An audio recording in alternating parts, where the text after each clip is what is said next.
안녕하세요. DJ 서영입니다. 오늘의 사연 시작해 보겠습니다. 안녕하세요. 충청남도에서 요양사로 일하고 있는 50대 여자입니다. 저는 호텔에서 재력이 있는 할머니를 모시게 됐어요. 할머니와는 대화가 잘 통해 금세 가까워졌지만 한편으로는 마음을 깊이 터놓는 분은 아니셨어요.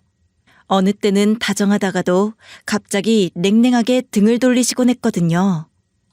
처음엔 그런 모습이 이해되지 않았지만 시간이 지날수록 조금씩 알 것 같더라고요. 할머니는 마음속 깊이 무언가 큰 상처를 품고 계신 분이셨어요. 그래서 저는 그런 할머니를 더 잘 모셔야겠다는 생각이 들었죠. 그저 제가 할 수 있는 일을 충실히 하자는 마음이었어요. 그러던 어느 날 할머니가 저에게 액자를 가져와 달라고 하셨죠. 여사님, 이 액자만 가져오면 되는 건가요? 이거 무슨 중요한 액자인가요? 나한테는 아주 중요한 액자야. 그 액자가 있어야 내가 좀 숨통이 트일 것 같아. 알겠어요. 제가 바로 가지고 올게요. 서울집에 있다는 말씀 맞으시죠? 맞아, 부탁 좀 할게. 이 액자는 나한테 정말 소중한 거니까 조심해서 가져와줘. 할머니의 간곡한 부탁을 외면할 수 없었어요. 평소에 뭘 부탁하시는 분도 아니신데 이번엔 정말 간절해 보이셨거든요. 중요한 물건이라고 하니 더 신경이 쓰였죠.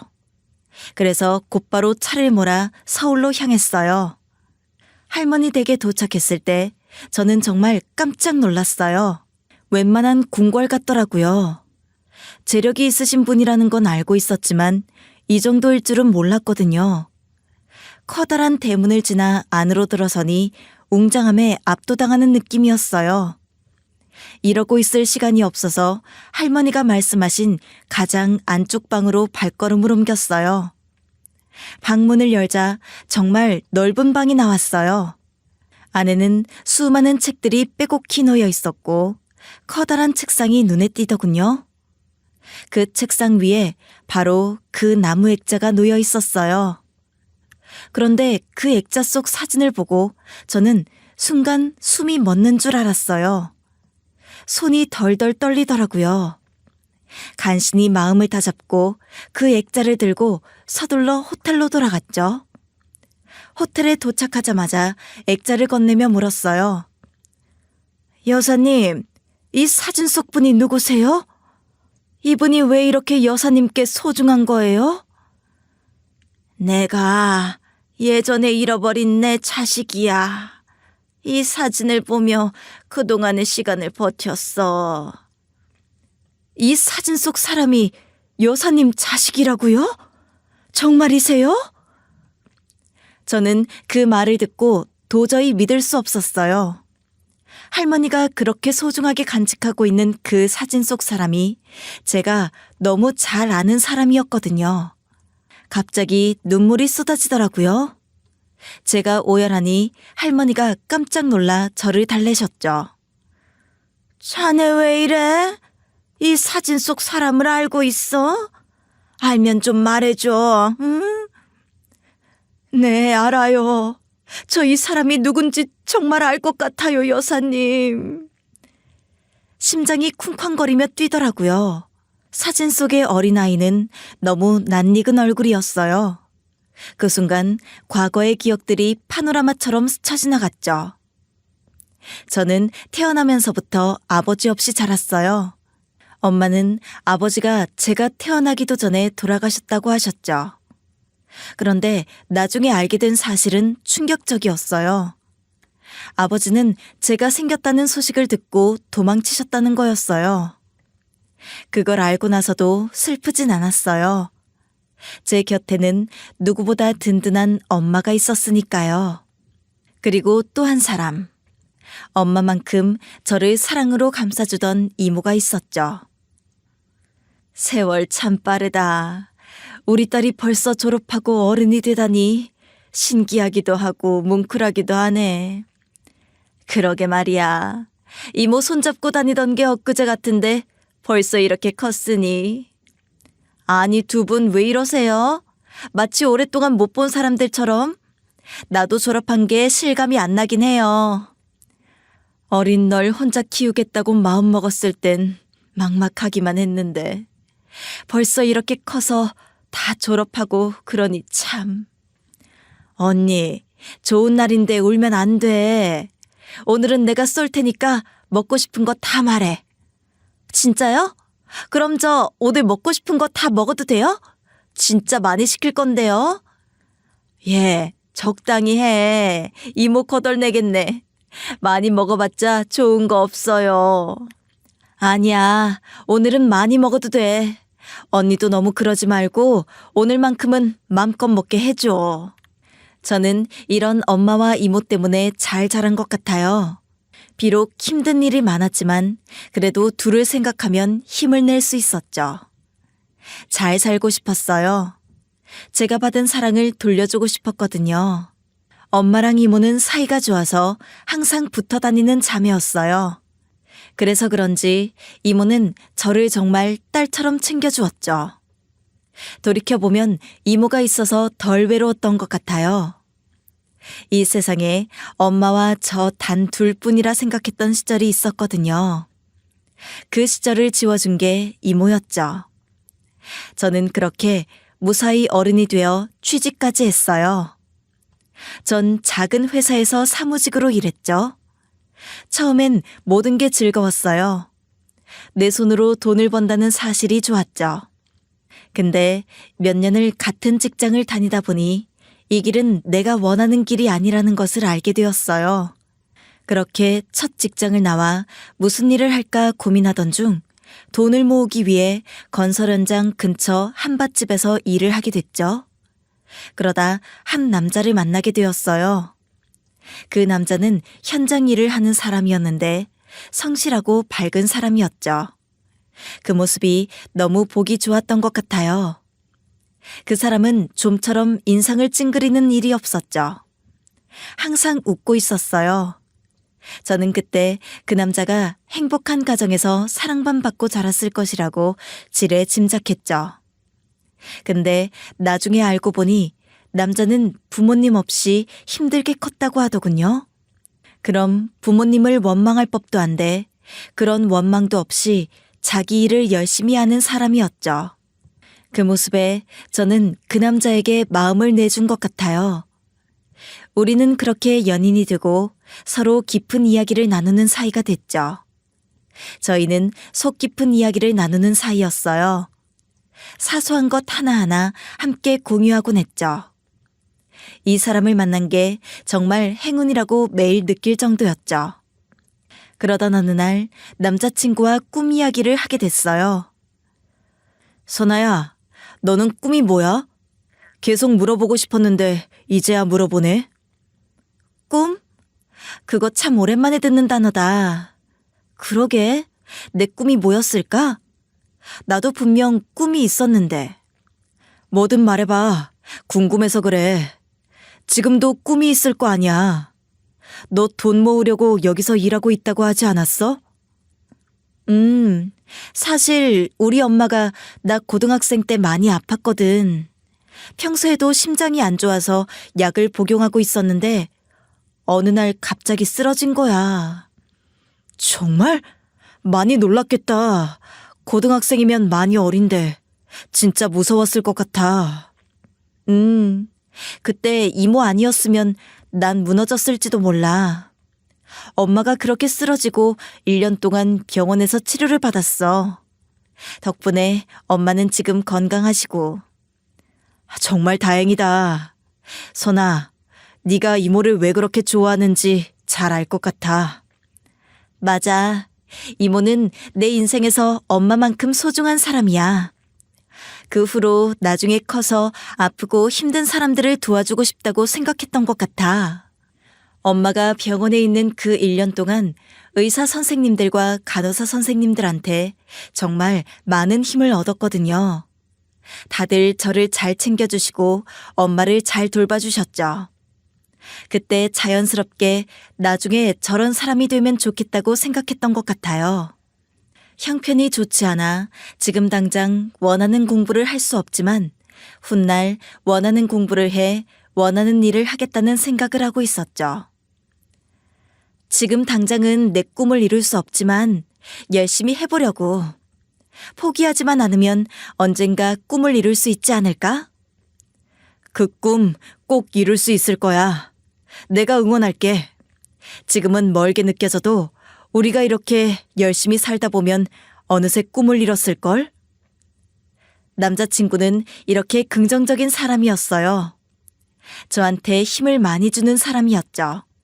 현실은 먹고 사는 게 바빠서 제 꿈이랑 먼 삶을 살고 있지만 나중엔 꼭 아픈 사람을 돕는 일을 하고 싶었어요. 저는 실제로 한밭집에서 일하면서 조금 늦은 나이에 대학 입시를 준비하고 있었거든요. 그 사람은 제 꿈을 응원해주는 사람이었죠. 나는 나중에 돈 많이 벌어서 큰 찜질방을 운영하는 게 꿈이야. 어릴 때 겨울만 되면 추워서 고생을 많이 했거든. 그런 사연이 있었구나. 근데 왜 찜질방이야? 따뜻한 건 많잖아. 찜질방은 365일 계속 따뜻하잖아. 어렸을 때 텔레비전에서 찜질방이 나오는 거 보고 저기서 살고 싶다고 생각했었어.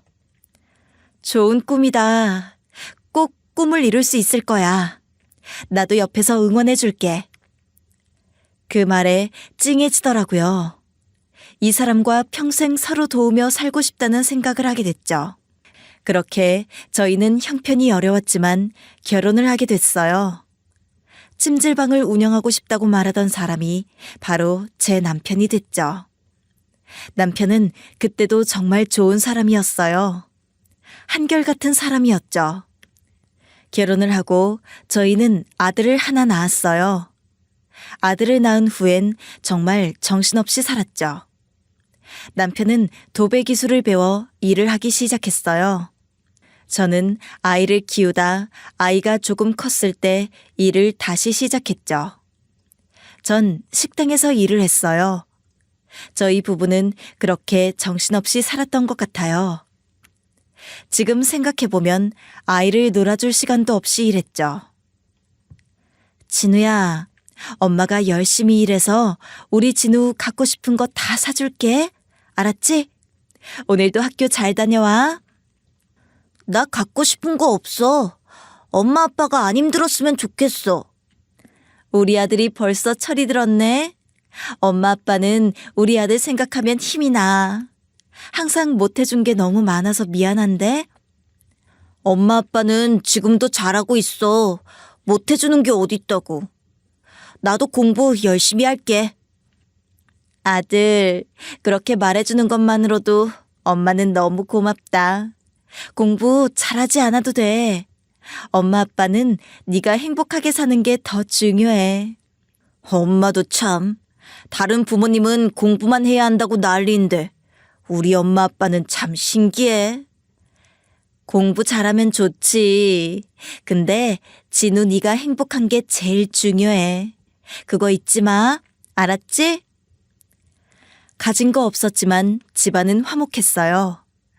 중학생이 된 아들은 일찍 철이 들었는지 뭐 하나 갖고 싶다는 말을 쉽게 하지 않았죠. 그 모습이 고맙기도 하면서 미안하기도 했어요. 아이는 아이답게 철이 없어야 하는데 저희가 아이를 힘들게 한 건 아닌지 걱정이 되더라고요. 하지만 희망은 있었어요. 날이 갈수록 경제 상황이 좋아지고 있었거든요. 이전과 다르게 여유가 생기고 있었죠.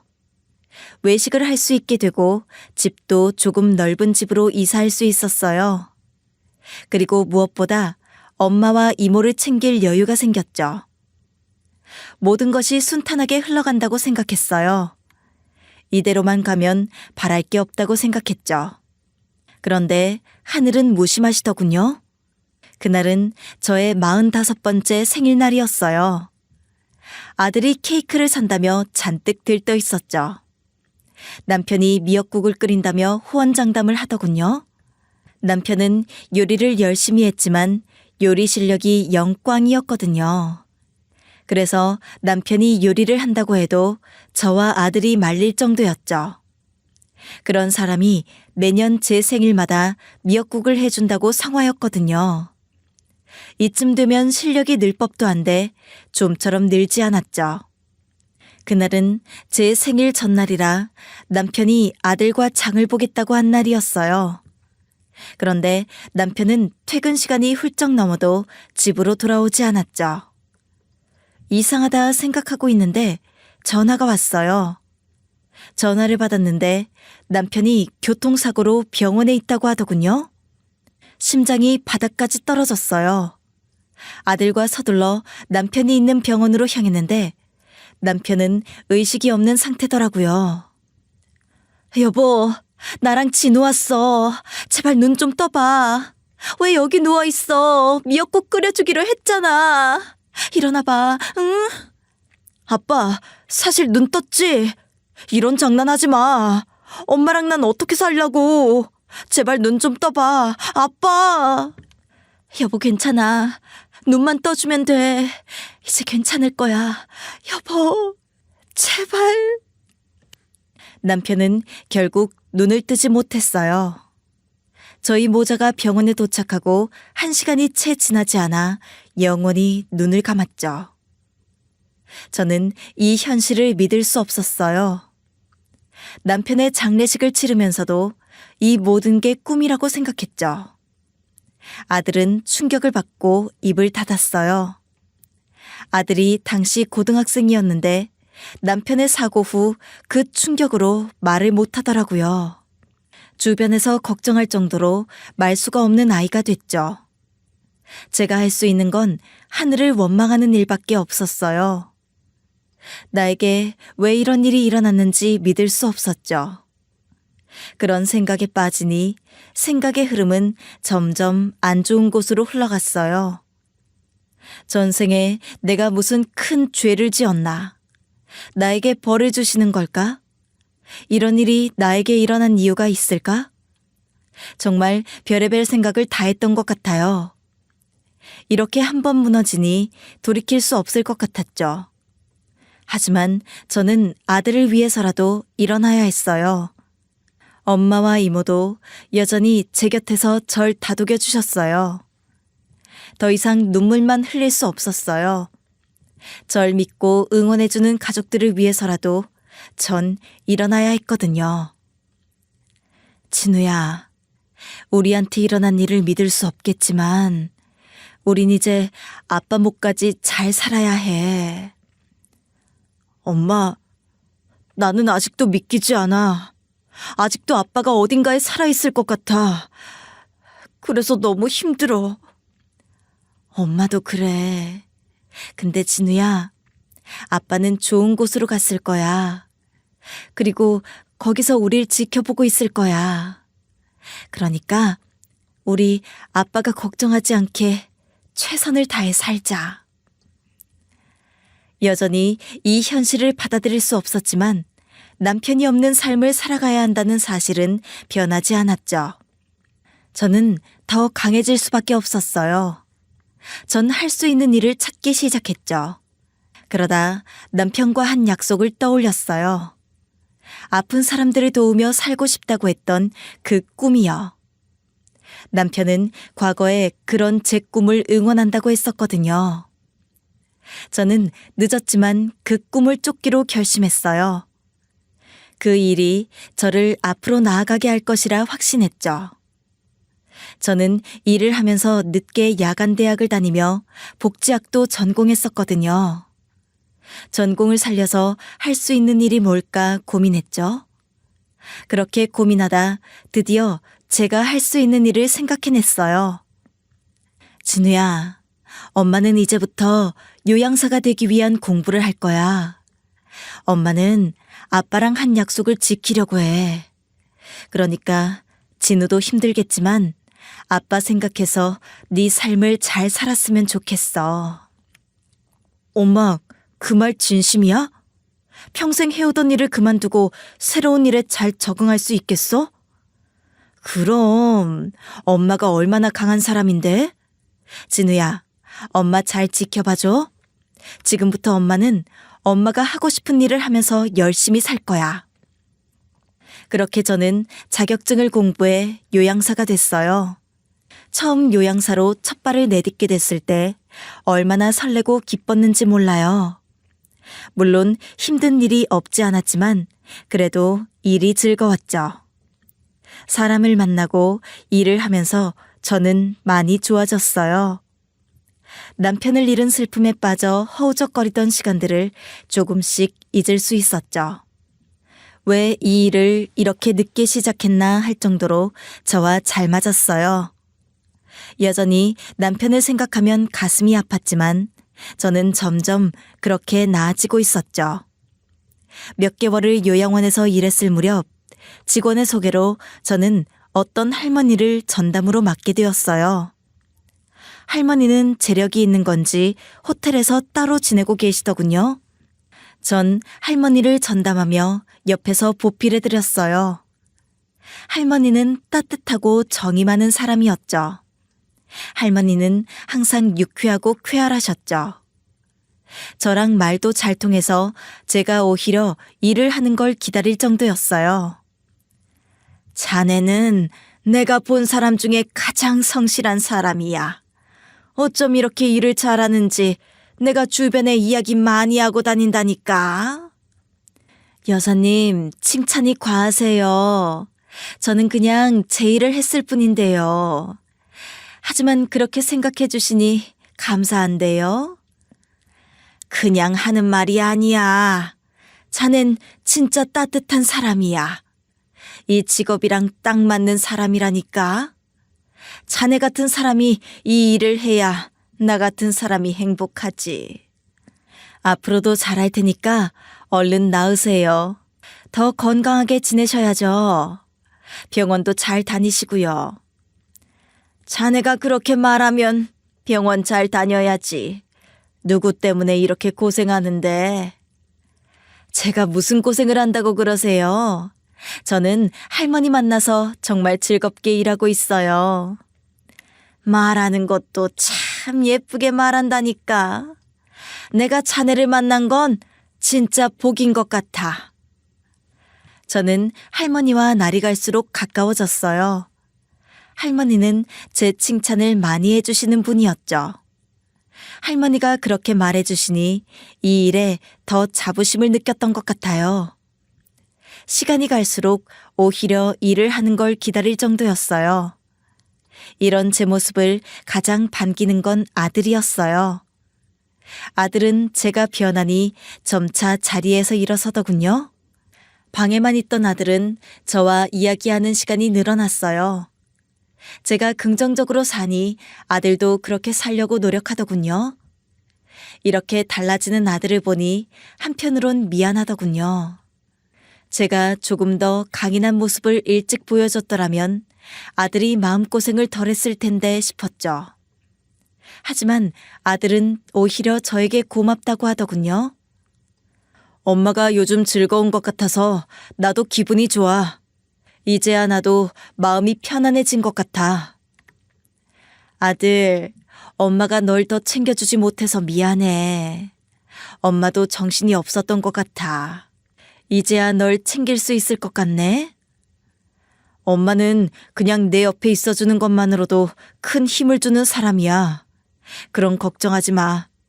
나도 이제 마음 다 잡고 열심히 살 테니까. 나 신경 쓰지 말고 엄마가 하고 싶은 일 다 해. 저는 아들에게 정말 고마웠어요. 아들이 이렇게 말해주니 그제야 긴 터널을 빠져나온 것 같더라고요. 전 남편을 보내고 몇 년이 지나서야 담담하게 남편을 말할 수 있게 되었죠. 할머니와 친해지면서 이런 속마음을 꺼내게 됐어요. 전 조심스럽게 남편과 사별한 이야기를 꺼냈죠. 할머니는 무언가를 예상했다는 듯 제 손을 잡아주시더군요. 저 45살 생일 전날 남편이 교통사고로 떠났어요. 그때 소식을 듣고 하늘이 무너지는 기분이었다니까요. 아이고, 젊은 사람이 얼마나 마음이 아팠을 거야. 이렇게 좋은 사람을 두고 떠나는 남편의 마음은 얼마나 아팠겠어. 자네는 잘 살아야 해. 그래야 남편을 만나도 떳떳하지. 아들이 이제 대학생이 됐다고 했지? 어려운 거 있으면 다 나한테 말해. 내가 다른 건 못 해줘도 등록금 정도는 해줄 수 있어. 아니에요. 저 여사님한테 뭘 받겠다고 이런 말 한 거 아니에요. 그냥 여사님이 너무 따뜻하게 대해주셔서 말하고 싶었나 봐요. 이런 이야기 안 하는 게 맞는데 제가 생각이 짧았네요. 어쩌면 누구에게라도 털어놓고 싶었는지도 모르겠어요. 가족들 앞에서는 이런 말을 쉽게 할 수 없었거든요. 아들이나 엄마, 그리고 이모 앞에서는 강하게 보이고 싶었나 봐요. 아무도 그걸 강요하지 않았는데 저는 스스로 제가 강해져야 한다고 다독였죠. 근데 할머니를 만나고 할머니가 따뜻하게 대해주시고 저를 칭찬해 주시니 모든 것을 털어놓고 싶은 마음이 들더군요. 어쩌면 할머니의 이런 따뜻함이 제 마음을 움직였던 것 같아요. 자네 나 서운하게 할 거야? 자네가 그런 목적으로 나한테 개인적인 이야기한 거 아닌 거 잘 알아. 자네가 장해서 그래.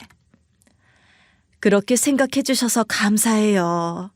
여사님이 이렇게 제 이야기 들어주시는 것만으로도 저는 큰 힘을 얻어요. 정말 감사해요. 내가 자네를 몇 년을 봤는데 그런 눈 하나 없겠어?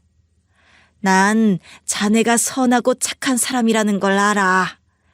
고생 많이 했겠네. 잘했어. 그래도 등록금 그런 소리는 하지 마세요. 저 그 정도 능력은 있어요.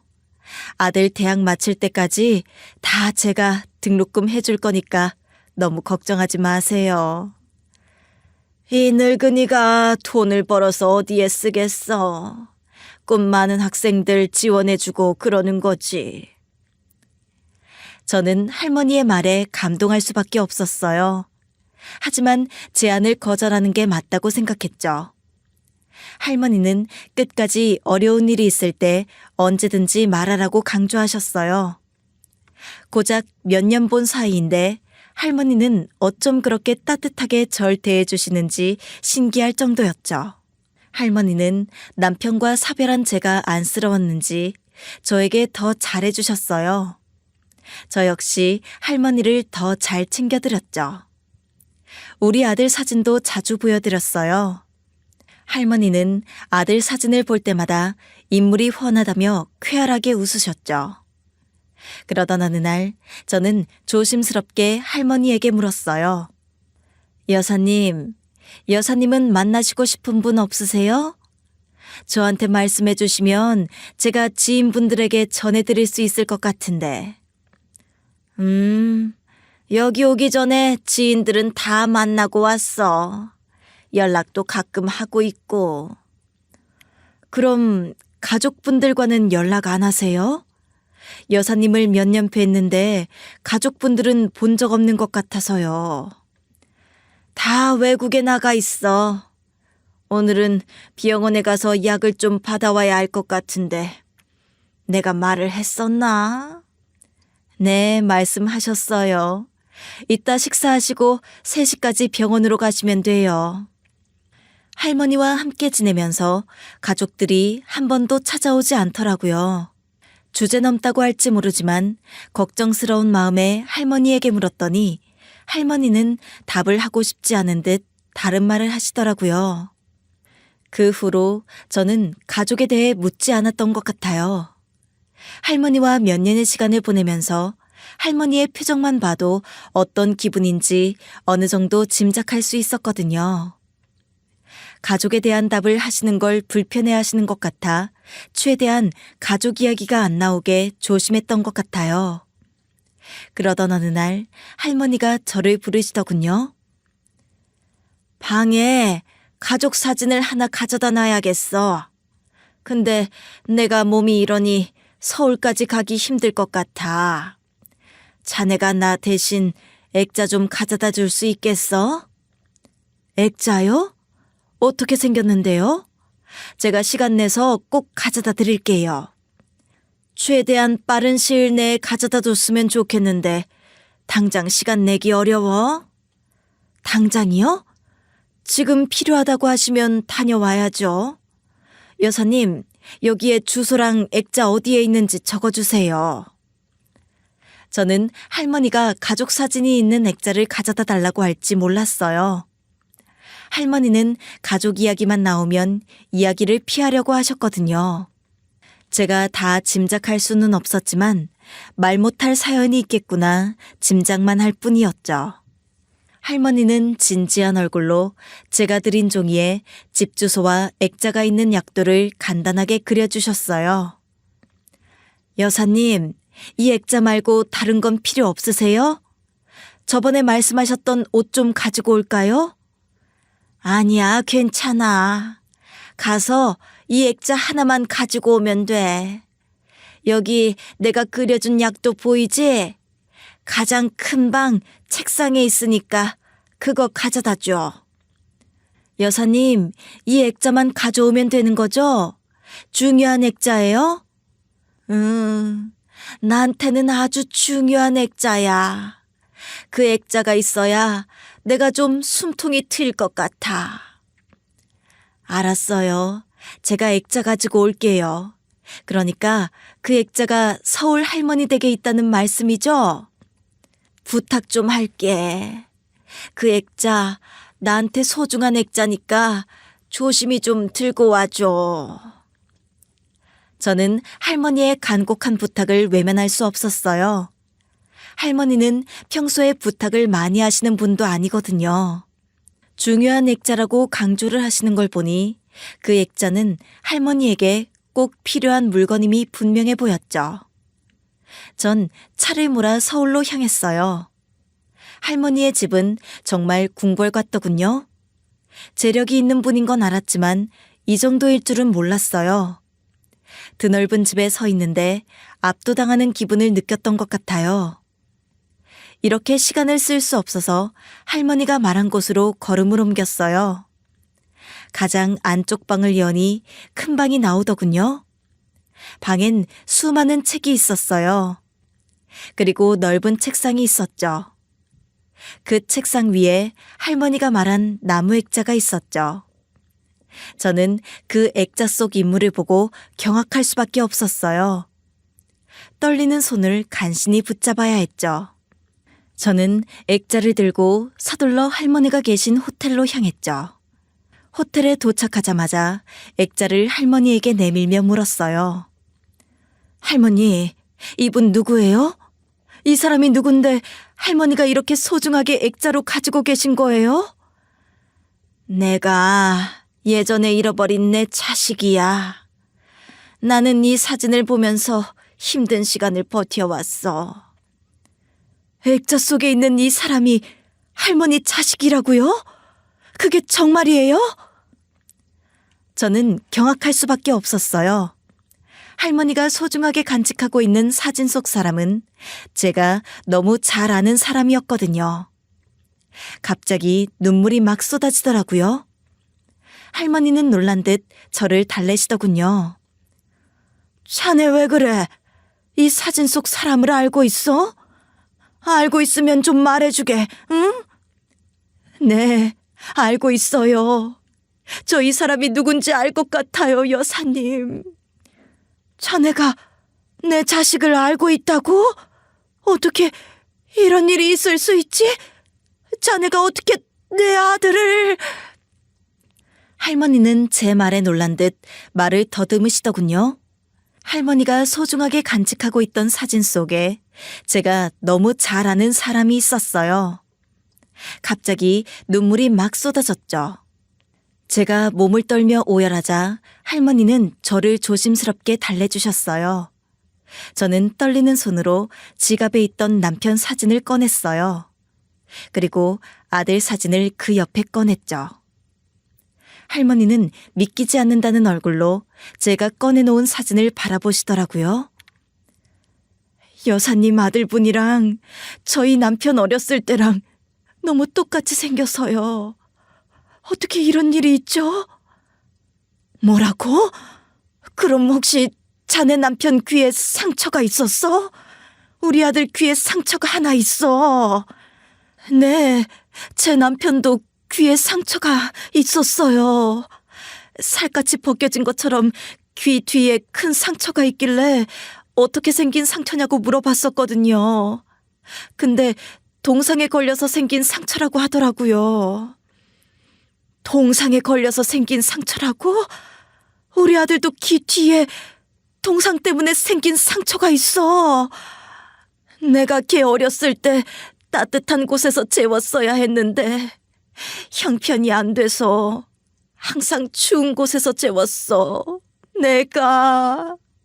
할머니는 제 손을 잡고 오열하더군요.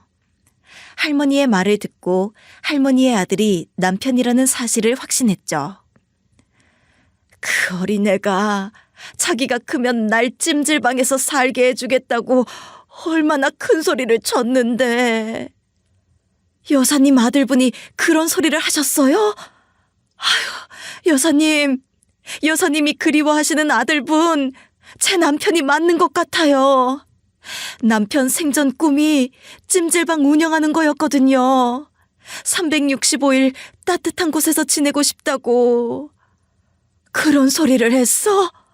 아이고, 내가 못된 엄마다. 내가 다 잘못한 거야.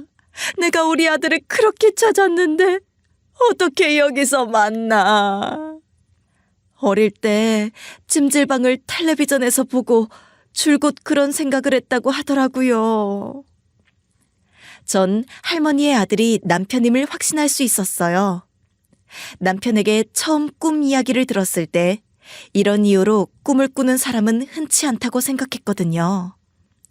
저는 서둘러 자리에서 일어섰어요. 할머니에겐 잠깐 집에 다녀오겠다고 한 뒤 집으로 가 남편의 어릴 때 사진을 찾아보았죠. 사진은 남아 있었어요. 저는 그 사진을 들고 할머니한테 갔죠. 할머니가 들고 있던 액자 속 사진의 아이와 제가 들고 있는 사진 속 아이가 같더군요. 시어머니는 남편의 사진을 보자마자 오열하셨죠. 시어머니는 아들을 찾자마자 만날 수 없다는 사실에 절망하시더군요. 저도 시어머니의 마음을 알기에 눈물만 흘렸죠. 저와 시어머니는 그렇게 서로를 안고 울었어요. 이 와중에 시어머니가 쓰러지지 않을까 걱정이 됐지만 저도 이 놀라운 인연에 정신을 차릴 수 없었죠. 이렇게 시어머니를 만나게 될 것이라고 누가 상상이나 했을까요? 저는 아직도 놀라울 따름이에요. 시어머니는 몇 시간 동안 하염없이 눈물을 흘리다 진정이 된 건지 남편에 대해 물어보셨죠. 저는 슬픔을 억누른 채 남편을 떠올렸어요. 제가 생각하는 남편은 정말 좋은 사람이었거든요. 엄마도 그걸 단번에 알아보신 것 같아요. 자신이 부모님이 안 계셔서 이 결혼을 반대하면 어쩌냐고 묻는 남편의 말에 저는 확신할 수 있었어요. 적어도 저희 엄마는 그럴 뿐이 아니라는 것을요.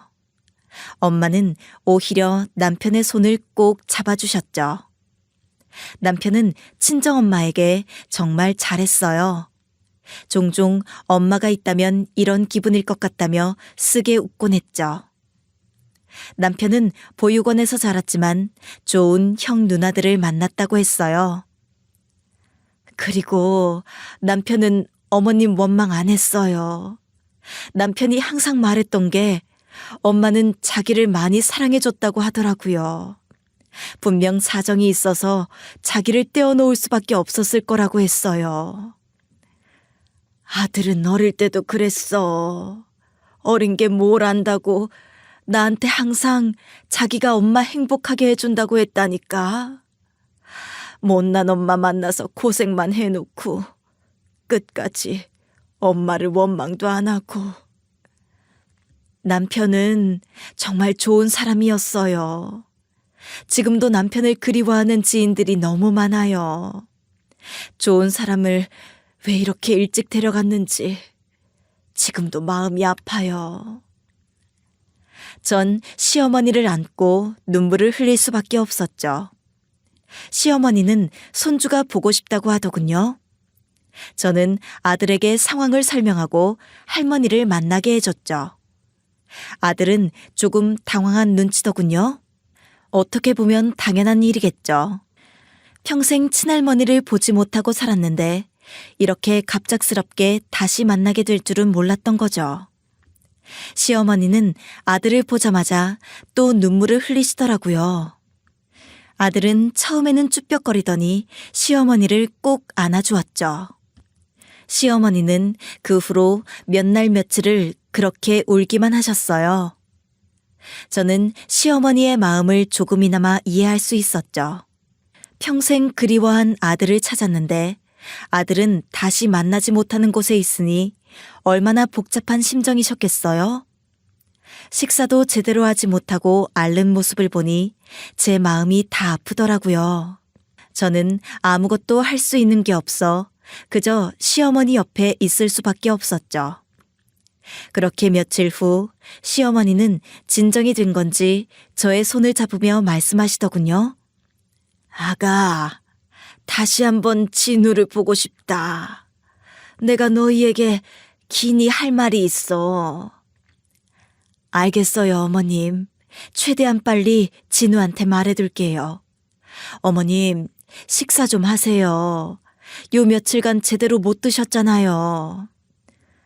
내가 뭘 먹을 자격이 있겠어. 아들 못 지킨 엄마인데.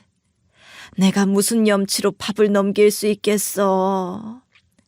어머님, 남편도 어머니가 이렇게 힘들어 하시는 거 원치 않을 거예요. 제가 그건 확신할 수 있어요. 다 지난 이야기지만 나는 그날을 후회한다. 내가 우리 아들을 지켰더라면 얼마나 좋았을까. 저는 시어머니의 지난 날들을 들을 수 있었어요. 항상 궁금했거든요. 남편이 어떻게 가족들이랑 살 수 없게 된 건지. 남편도 자세한 내막을 알 수 없다고만 말하더라고요. 그래서 더 궁금했던 것 같아요. 남편은 부모님을 원망하지 않지만 타인이 보기에 납득하기 힘든 상황이잖아요. 남편은 오래 보육원에서 자라야 했으니까요. 시어머니는 결혼을 하고 바로 아이를 가졌다고 해요. 그 사실을 남편의 어머님께 들켰죠. 집안이 반대했던 결혼이라 아이를 쉽게 납득하지 않았다고 하더군요. 남자 집안에선 시어머니의 아이를 빼돌리고 다른 여자와 자신의 아들을 이어주려고 했다고 하더라고요. 나는 그때 남편만 믿었어. 내가 너무 어린 탓이었지. 나는 그것도 사랑으로 다 극복할 수 있을 줄 알았어. 근데 극복할 수 없는 게 있더라.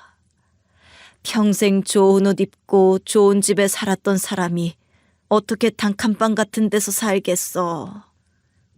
어머님, 얼마나 힘드셨어요. 그렇게 아이를 빼앗기셨던 거예요? 눈 깜짝할 사이에 우리 아들을 시댁에 뺏겼어. 그 후로 아들을 찾기 위해 안 해본 일이 없어. 시어머니는 시댁에 찾아가 아들만이라도 돌려달라고 울었지만 시댁은 끝까지 모른 척했다고 하더군요. 남자는 몇 년 사이에 마음이 바뀌어 할머니를 버리고 잘 사는 여자와 결혼을 선택했고요. 시어머니는 그 후 아들을 찾기 위해 안 해본 일이 없었다고 하시더군요. 가정부도 하고 공장에서 신발을 만드는 일을 하다 식당에서 일을 하게 되었다고 해요. 그러다 가게를 차리게 됐는데 그 가게가 잘 됐던 거죠. 그 가게를 차리고 나서야 먹고 살만해졌어. 근데 그렇게 먹고 살만해졌는데 나는 이미 늙어 있더라고. 아들을 찾으려고 별짓을 다 한 것 같아. 하늘이 어찌나 원망스럽던지. 그래서 남편이 그렇게 어머님을 이해한다고 말했군요. 아들을 5살까지 키웠는데 한 번도 좋은 집에서 키워본 적이 없어. 겨울엔 둘이 꼭 붙어서 있어서야만 살 수 있었지. 아직도 그 얼굴이 선해. 시어머니의 이야기를 듣고 난 후 저는 비로소 남편의 말을 이해할 수 있었어요. 남편은 생전에 시어머니의 이야기를 자주 했었거든요. 대부분 어린 시절에 관한 이야기였죠. 남편은 힘들었지만 행복한 시절로 어린 날을 기억하고 있었어요. 아마 시어머니의 마음을 고스란히 느꼈던 게 아닌가 싶어요. 시어머니는 지난 일을 빠짐없이 저에게 말씀해 주셨어요. 그 모든 이야기를 듣고 나니 시어머니의 삶이 너무 고단했겠다 싶더라고요. 저는 감히 상상도 할 수 없는 시간을 보내셨던 거니까요. 앞으로 내가 얼마나 살지 모르겠지만 남은 인생은 너희에게 보답하며 살고 싶다. 살다 보니 이런 순간도 오는구나. 우리 아들이 날 도와줬어. 그동안 얼마나 힘들었을 거야. 혼자 아들 키우면서. 어머님, 저는 남편을 만나고 인생이 바뀐 것 같아요. 비록 남편이 일찍 떠났지만 남편을 생각하면서 그 시간들을 견뎌낼 수 있었어요. 그리고 살다 보니 제가 어머님을 이렇게 만나게 되네요. 이제 걱정하지 마. 내가 이렇게 악착같이 돈을 번 이유는 내 가족들을 지키기 위해서였어. 비로소 내 세월을 보상받는 기분이다. 아가, 손주 볼 수 있게 해줘서 너무 고맙다. 시어머니는 제 손을 꼭 잡아주셨어요. 저는 어머님과 함께 눈물을 흘릴 수밖에 없었죠. 아들은 이런 시어머니의 마음을 헤아렸던 것 같아요. 평소에도 자상하고 살가운 아들이었는데 시어머니에게도 똑같은 모습을 보이더군요.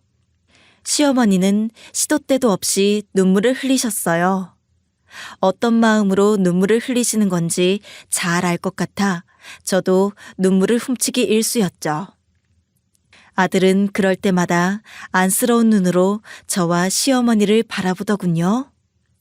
그렇게 정신없이 시간을 보냈던 것 같아요. 요양사로 시어머니를 만날 것이라고 생각도 해본 적 없거든요. 하지만 시간이 지날수록 분명해지더군요. 어쩌면 남편이 이 모든 것을 원하고 있지 않았을까 싶었죠. 터무니없는 말일 수도 있지만 저희 가족은 그렇게밖에 이 기적을 설명할 수 없었어요. 시어머니를 만난 건 정말 기적 같은 일이었죠. 시어머니 또한 그렇게 말씀하셨어요. 저와 아들을 만난 건 기적이라고요. 진우야, 갖고 싶은 게 있으면 언제든 이 할머니한테 말해라. 내가 다 사줄게. 엄마 눈치 보지 말고 할머니한테 꼭 말해다오. 어머님, 제가 언제 눈치를 줬다고 그러세요? 저는 그런 적 없어요. 네가 너를 모르겠니? 네가 어떤 사람인지 잘 알고 있어. 너는 이런 거 받을 사람이 아니야. 어떻게 그렇게 잘 아세요? 어머님, 부족하지만 진우가 원하는 건 제가 해줄게요. 어머님은 어머님 몸만 생각하세요. 맞아요, 할머니. 엄마가 부족함 없이 해주고 계시고요. 어쩜 네 엄마를 닮았구나. 하는 짓도 행동도 모두 똑같아. 욕심이라고는 없는 사람들이야. 어머님, 그거 칭찬인 거죠? 저는 그렇게 믿고 있을게요. 칭찬이다. 하지만 너는 나를 위해서라도 내가 주는 건 다 받아야 해. 어머님, 저 그렇게 못한다고 말씀드렸잖아요. 어머님이 평생 열심히 모은 것들 저희는 받을 생각 없어요. 너도 참 단호하다. 다른 때는 그렇게 상냥하고 잘 웃던 얘가 아니다 싶은 건 단호하게 말하고. 저희는 이렇게 어머님 만난 것만으로도 좋아요. 앞으로도 그럴 거고요. 나는 평생을 식당을 운영하는 데 몸을 바쳤어. 그 식당을 열심히 운영했던 이유는 단 하나뿐이었다. 훗날 만날 내 아들한테 떳떳하고 싶었어. 못해준 게 너무 많았거든. 그래서 다시 만나면 다 해줄 거라고 다짐하면서 그 힘든 시간을 버텼어. 네가 나를 이해해 준다면 내가 너희에게 은혜를 갚을 수 있는 기회를 다오. 시어머니는 이렇게라도 마음의 짐을 덜고 싶다며 저와 제 아들에게 일부 재산을 넘겨주셨어요. 저는 끝까지 받지 않겠다고 거절했으나 시어머니는 저보다 더 단호하게 재산을 넘겨주셨죠. 시어머니는 이 선택을 절대 무르지 않겠다고 못 박아두셨죠. 이렇게 해서라도 나는 내 죄를 빌고 싶다. 그러니 네가 부디 내 마음을 헤아려줬으면 한다. 아무리 그래도 어떻게 그렇게 큰 돈을 저희가 받을 수 있겠어요. 정 마음이 불편하면 네가 알아서 좋은 곳에 쓰거라. 어차피 내가 없으면 사라질 재산이었어.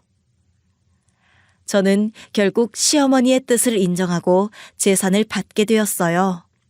그리고 그 재산에서 일부를 기부하기로 마음먹었죠. 시어머니는 그런 제 선택에 짐작하고 있었다는 듯 빙긋 웃으시더군요. 잘한 건지 모르겠어요. 제 재산도 아니고 다 어머님 재산인데 제가 이런 결정을 한 게 맞는 건지. 너라면 이런 선택을 할 줄 알았어. 잘했다. 내가 너에게 준 거니 이제 네 거나 다름없다. 네가 원하는 곳에 쓰면 되는 거야. 그래도 널 위해 조금은 남겨뒀으면 좋겠다. 평생 고생만 하고 살았으니 이제 좀 즐기고 누려야지. 제가 이런 걸 누릴 자격이 있는 사람인지 모르겠어요. 어머님, 남편이 뭐라고 하지는 않을지 걱정되네요. 그런 사람이 아니라는 거 네가 잘 알잖아. 아마 네가 행복하게 사는 걸 바라고 있을 게다. 남편이 좋은 사람이라는 걸 잘 알지만 저는 아직도 이게 맞는 건지 싶어요. 내가 선택한 일이야. 그러니 다 맞다. 네가 마음 쓸 필요 없어. 시어머니의 말에 마음이 한결 가벼워졌어요. 이전부터 느끼는 거지만 시어머니의 말에는 묘한 힘이 있는 것 같았죠. 가족이라는 걸 알기 전부터 시어머니를 믿고 따랐으니 더 그렇게 느꼈던 것 같아요.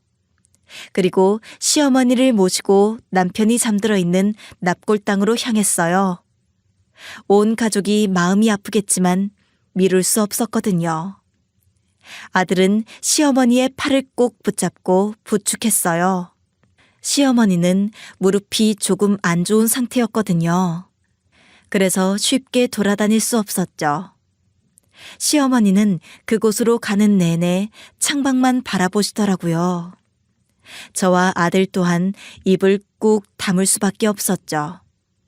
시어머니가 서울에 있는 식당을 두고 충청남도로 온 이유도 남편과 마지막까지 함께했던 곳에서 살고 싶어서라고 하시더군요. 아빠, 우리 왔어. 오늘 우리 누구랑 같이 온 줄 알아?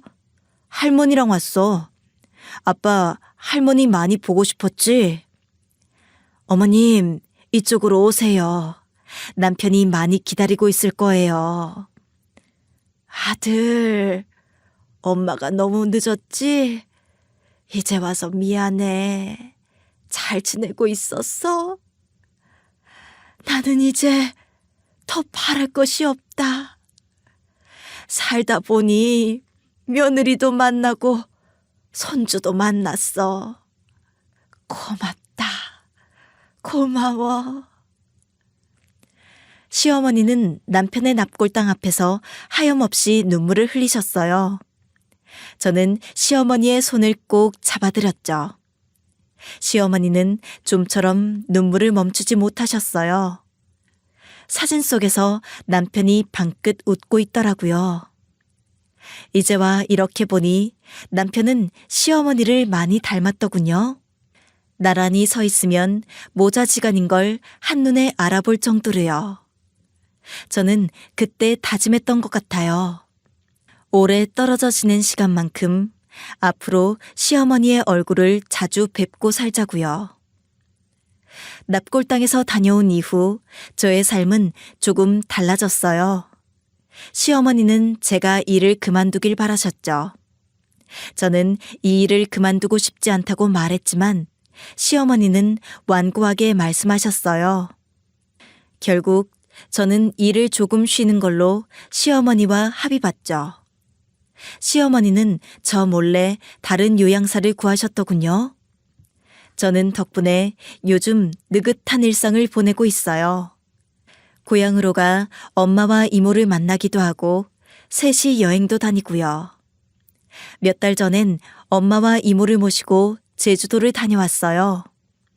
엄마와 이모는 아이처럼 좋아하시더군요. 그 모습을 보니 앞으로 이런 시간을 많이 가져야겠다 생각했죠. 아직도 가끔 제게 일어난 일이 꿈처럼 느껴지지만 차츰 이 삶에 적응해 나가고 있어요. 저는 앞으로도 이렇게 어머님과 아들, 그리고 엄마, 이모, 이렇게 우리 가족들을 챙기며 열심히 살아가려고 해요. 몇 년의 시간이 지났지만 아직도 남편을 생각하며 울 때가 있어요. 허망하게 떠나보냈으니 더 마음이 아팠죠. 하지만 이제 그 마음을 조금 접어두고 살려고 해요. 어머님 말처럼 먼 훗날 남편을 다시 만나면 떳떳한 사람이 되고 싶거든요. 열심히 잘 살다 왔다고 큰 소리 치고 싶어요. 남편이 어떻게 생각할지 모르겠네요. 하지만 분명한 건 어디서나 남편은 저를 응원할 사람이라는 거예요. 그거 하나만은 분명하게 알겠더라고요. 그래서 저는 앞으로도 남은 삶을 소중한 사람들과 잘 살아가려고 해요.